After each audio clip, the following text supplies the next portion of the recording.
In Tetris, the next piece preview is arguably the most important part of the game from a strategic perspective. As a player, you use it to think ahead about what you need to do for your next piece, so you're ready to place it when it comes out. It's what makes placing Tetris pieces faster than your reaction time possible. It's also used in many other different ways, but one thing almost everyone can agree on is that removing it would have a drastic impact on the game's strategic elements. So what if we did just that? And that's how No Next Box was born. In NES Tetris, all you have to do to turn off the next box is press select on the controller. Pressing it once turns it off, and pressing it again turns it back on. For a no next box run, as the name implies, the next piece is turned off for the duration of the run. With such a drastic change like this, how much does the strategy of the game change? How do players cope with not having any foresight as to what happens next? And what do you need to get a world record? Well, stick around to find out.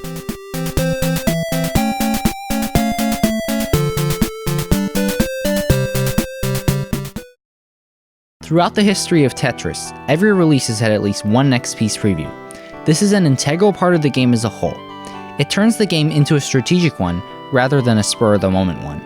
Knowing what your next piece is, you can plan ahead for it rather than having to react to it and place it immediately when it comes on screen. The next piece preview is the reason that higher speeds in Tetris are playable at all, and adding more piece previews allows the player to plan ahead farther and play even faster. NES Tetris, as an early release, only has a one-piece preview. Throughout the years, the core strategies of the game have been completely reliant on the next piece preview. Level 19 play would be nearly impossible without the preview, as would stacking cleanly on higher levels, and planning ahead would also be impossible. Effectively, removing the preview removes most of the strategic elements of the game. When the next box is turned off, starting at level 18, the level considered normal at high levels of play, is pretty much infeasible. The organizers of the 2018 Classic Tetris World Championships hosted a side event where players had to play with the next box off.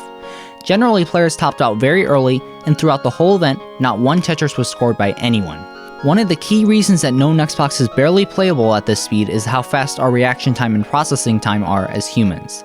The average human has a reaction time of 250 milliseconds to even process the piece that's there, and afterwards the player still has to think about what to do with the piece, and then actually move it where it needs to go. Keep in mind that on level 18, a piece takes 60 frames or 1 second at best to fall to the bottom of the screen. Beyond just thinking about where to place a piece, you have to actually get the piece to the place you want it, and this is another challenge in No Next Box. Since you have to react to the pieces, your range of movement is greatly reduced.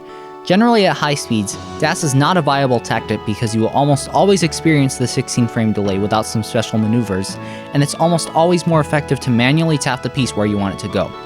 But beyond just not being able to use dash, you also have to deal with the fact that the piece will essentially fall half of the way down the screen before you're even able to start moving it. Due to this, consistently setting up Tetrises isn't viable, not only because it's hard to react to the pieces to do anything other than clear singles and doubles, but because it's hard for most players to actually get the long bar to the right with a limited range of movement. In general, the best strategy for scoring high in No Next Box is to start on a level with a low speed and high scoring potential.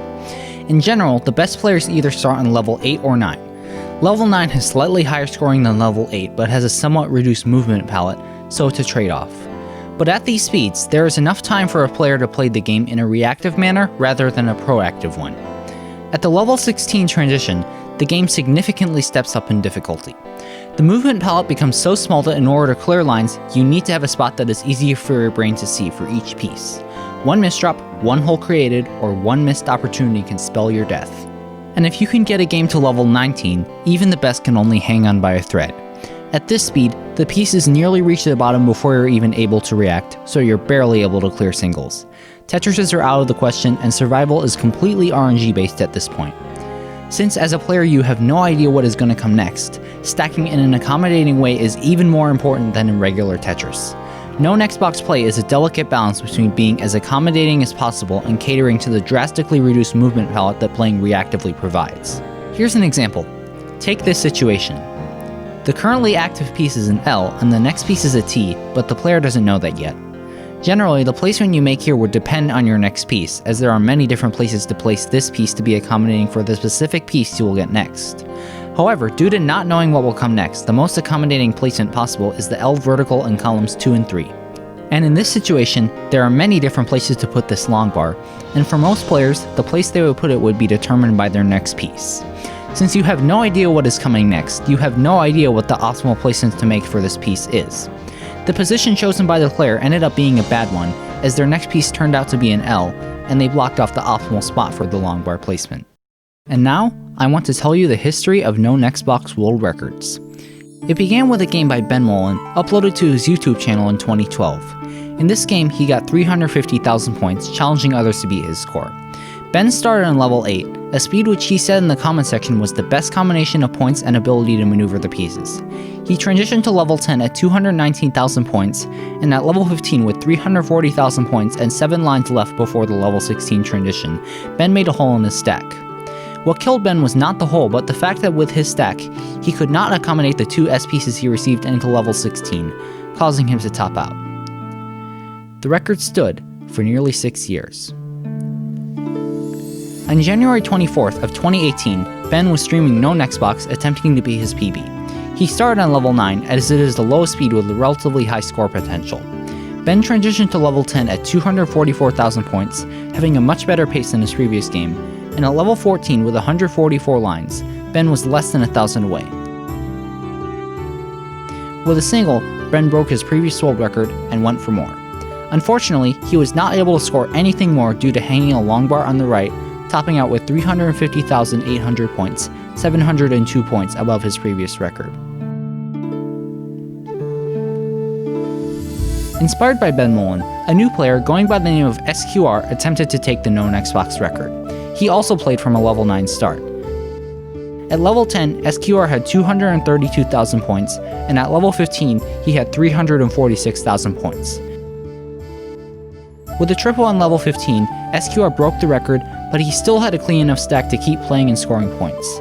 He went into level 16 with 373,000 points, putting up an impressive showing, but a series of misdrops and bad pieces ended the game early, with SQR topping out at 381,000 points. For 3 months, the record stood. On July 29th of 2018, SQR was once again playing games of known Xbox Tetris. Once again, this game was played starting at level 9. At level 10, SQR was on a slightly better pace with 234,000 points, and close to the end of level 15, he was at record point.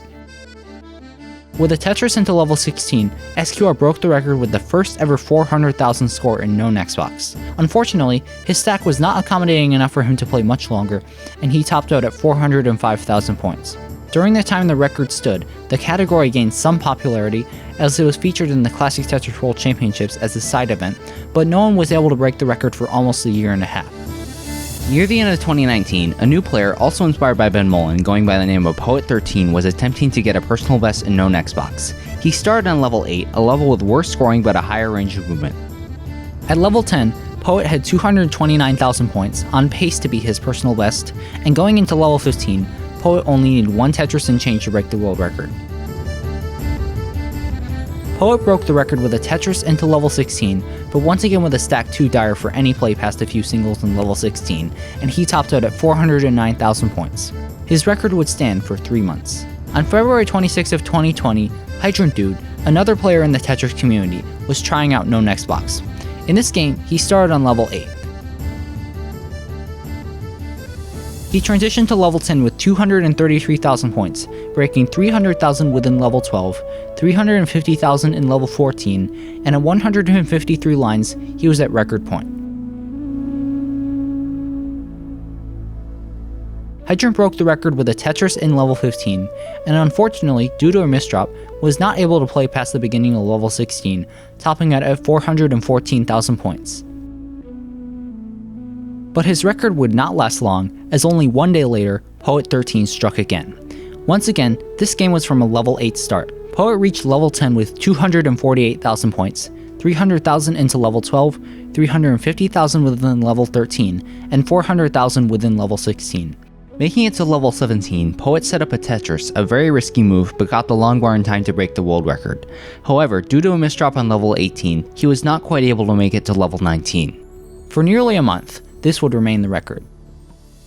But another prominent player in the Tetris community, Jake Games 2, would try his hand at the known Xbox record on March 25th of 2020. Like most other world record games, Jake started on level 8. Jake made it to level 10 with 243,000 points, broke 300,000 within level 12, made it to 350,000 within level 13, and scored 400,000 into level 16, with a stat clean enough to score even more. Jake broke Poet's record with a Tetris in level 17. Jake scored the first ever 450,000 in known Xbox, topping out 3 lines before the level 19 transition. Jake's record would stand for nearly 4 months. On July 17th of 2020, Poet 13 was once again attempting the known Xbox world record. Like almost every other world record game, he started on level 8. Poet made it to level 10 with 267,000 points, and broke the 300,000 point barrier into level 11. Within level 12, he had already surpassed 350,000 points. Into level 14, he had already secured 400,000 points, the best pace that anyone has ever had in known Xbox. Poet was at record point at level 15 with 434,000 points, only needing a Tetris to secure the world record as his own. Unfortunately, he was not able to play much further. However, he was still able to score a very impressive Tetris in level 16, bringing his total score to 477,000 points. Throughout the last 7 years, from when Ben Mullen posted his first known Xbox challenge video to today, known Xbox as a category has evolved significantly. Like most other categories in Tetris, DAS has fallen out of the spotlight, with tapping being the dominant strategy for scoring points. Known Xbox is one of the most interesting categories in NES Tetris, due to the fact that as humans, we have a fundamental limit as to how far we can take this category. The game becomes much more difficult at level 16, but this isn't like level 29 in normal Tetris where the limit is the mechanics of the game. Rather, this is a limit of our reactive ability as humans. And through the last 7 years of players pushing their biological skills to the limits, this is where the world record stands today.